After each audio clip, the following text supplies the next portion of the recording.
नमस्कार प्यारे मित्रों, आज लोग बात करने वाले हैं रसशास्त्र एवं भेषज कल्पना के अंतर्गत पेपर 1 का जो रस द्रव्य परिचय 1 की बात करेंगे। उसमें हम लोग बात करने वाले हैं और इस टॉपिक का लगभग लास्ट टॉपिक हम लोग पढ़े हैं कुक्कुट अंडत्वक। कुक्कुट अंडत्वक अर्थात हेन्स एग शेल जिसको बोलते हैं, अर्थात जो हम में से लगभग बहुत से लोग ऐसे होते हैं या मैक्सिमम लोग ऐसे होते हैं जो मुर्गी का अंडा ज़रूर खाते हैं। और जब देखते हैं कि जो बना के देता है दुकानदार जो होता है वो उसके छिलकों को निकाल लेता है, तो जो सफ़ेद छिलका होता है बॉइल्ड एग का, है ना, और उसी को बोलते हैं कुक्कुट अंडत्वक, हेन्स एग सेल। ये भी मेडिसिनल यूज होता है। आइए देखते हैं क्या है कुक्कुट अंडत्वक। अंडे के छिलके को हम लोग कुक्कुट अंडत्वक कहते हैं। क्लियर हो गया। अब इसका सबसे पहले अगर मेडिसिनल यूज करना है तो इसका शोधन करना ज़रूरी है। तो शोधन कैसे करते हैं? अंडे के छिलकों को ले लेंगे, मान लीजिए बॉइल्ड कर लेंगे या जैसे भी हो, उसका छिलका निकाल लेंगे।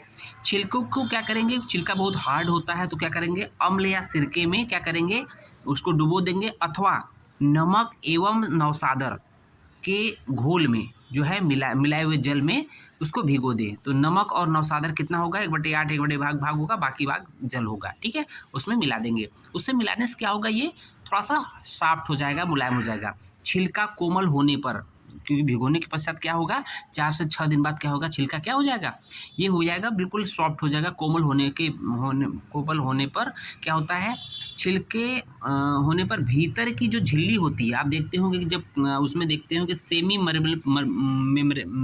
परमेबल मेम्ब्रेन होती है, दैट इज कॉल्ड, जो है भीतर की झिल्ली जिसको कहते हैं, उसको निकाल लेंगे। निकाल कर छिलकों को अच्छे से सुखा लेंगे। जब छिलका अच्छे से सूख जाएगा तो उसको बोलते हैं शुद्ध कुक्कुट अंडत्वक, किसी को बोलते हैं। ओके, अब इसके मारण की बात करते हैं। मारण के द्वारा क्या होता है, पुट देंगे, जिसकी वजह से भस्म के रूप में हो जाएगा और इसका औषधि उपयोग करेंगे। देखेंगे शोधित अर्थात जो शुद्ध कुक्कुट अंडत्वक था उसको हम लोग मर्दन करेंगे। किस में मर्दन करेंगे, चांगेरी सौरस में या घृत कुमारी सौरस में अच्छे से उसको घोटेंगे। ठीक है, जब घोट लेंगे, मर्दन कर लेंगे तो क्या करेंगे, उसका चक्रिका बनाकर सुखा लेंगे। चक्रिका मतलब छोटी छोटी गोली या टिकिया बना लेंगे, सुखा लेंगे।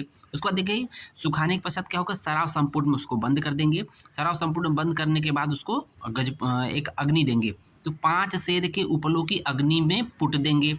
ठीक है, और पुट देने के पश्चात क्या होगा, उसको स्वांग शीत होने पर ऑटोमेटिक अग्नि जब शांत हो जाएगी तब उससे क्या होगा कि जब निकालेंगे देखेंगे श्वेत वर्ण की भस्म उस सराव संपुट के अंदर मिलेगी। तो ये है कुक्कुट अंडत्वक का मारण।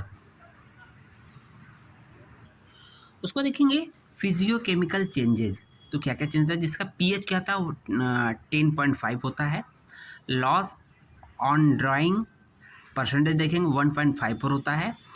एस वैल्यू जो है 73.34 होता है परसेंट। एसिड इंसॉल्युबल एस जो होता है 0.67% होता है। और effect of temperature while processing, अर्थात प्रोसेस के समय कितना टेम्परेचर की आवश्यकता होती है। तो कुक्कुट अंडत्वक भस्म निर्माण हेतु एवरेज टेम्परेचर लगभग 800 डिग्री सेंटीग्रेड की आवश्यकता होती है।